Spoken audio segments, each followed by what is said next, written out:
I pulled into the parking lot of the old motel just as dusk settled, the sign flickering with half its letters missing and the wind carrying the faint rustle of something shifting behind the cracked glass door.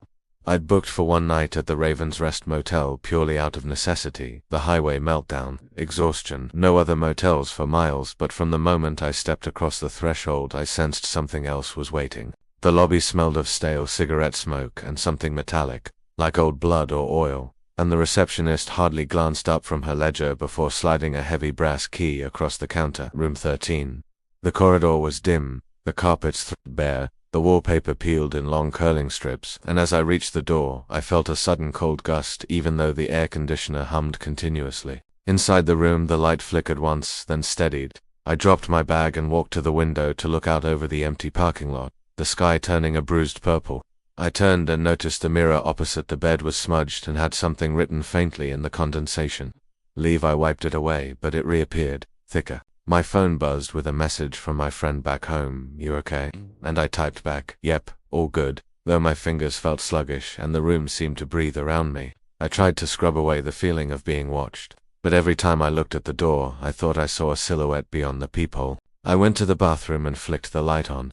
The tile floor glowed under the single bulb, and for a moment I saw footprints in the water droplets, bare feet dragging odd path. Yet when I leaned closer, they vanished. I shook my head, trying to chalk it up to fatigue, and took a drink of water. As I turned back toward the bed, the door creaked open slightly, though I was sure I'd locked it. The lock had held, or had it? I approached slowly, heart pounding, but when I reached out to close it, I heard a whisper barely audible from the corridor. "Don't stay." I froze. It wasn't inside the room, it came from the wall near the door, almost behind me. I whirled around. The room was still, the television flickered on by itself, static dancing across the screen, and the volume rose slowly until the hiss filled my ears. I pressed the remote, the set shut down.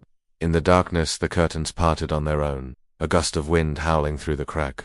My bag on the bed toppled off as though something had brushed it, something invisible. I scrambled awake in the middle of the night to the sound of scratching deep, slow, deliberate, on the wall behind me.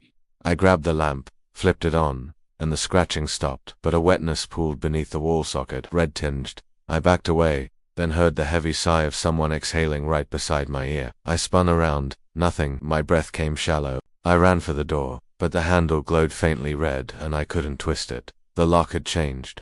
I pounded, shouted. No response.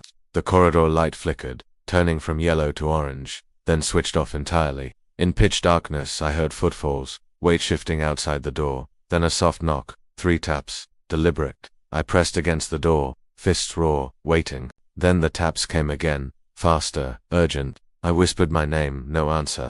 The door handle finally turned, slowly, impossibly. The door swung open to a black shape that filled the frame for a heartbeat. Eyes like pinpricks of white. Then it vanished. I tried to slam the door. The shape was gone and the corridor looked normal, lit faintly by the exit sign. I ran to the car in the parking lot, got inside, keys in ignition, but the car wouldn't start. The radio crackled with static and then a voice. "You left your light on." I flicked the switch. The car lights died. I looked out the windshield into the lot and saw dozens of figures standing still under the flickering sign.